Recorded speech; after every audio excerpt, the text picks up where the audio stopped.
আচ্ছা, ফিরেও তাকায়নি? তাকায়নি তো তাকায়নি। আচ্ছা, ভুলেও গেছে, তা বেশ তো, ভুলে যখন গেছেই তখন গেছে। তাই বলে কি নিজেকে বিষণ্ণতায় ডুবিয়ে রাখতে হবে?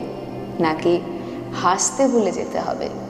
নাকি আত্মসম্মান বিসর্জন দিয়ে তার কাছে মিনতি করতে হবে? কোনটা শুনি?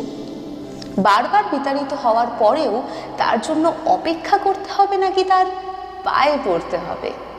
নাকি নিজের ভালো থাকাটাকে এতটা সস্তা বানিয়ে ফেলতে হবে যেটা অন্যের ওপর নির্ভর করে? এই বিষয়টা নিয়ে না একটু ভাবা উচিত। তুমি যদি তোমার মূল্যটা না বোঝো, তাহলে একটা ভুল লোক যে তোমাকে নিয়ে ছিনিমিনি খেলছে, সেটা হওয়াটা কি খুব স্বাভাবিক নয়? তাই নিজের কদর নিজেই করো, নিজেকে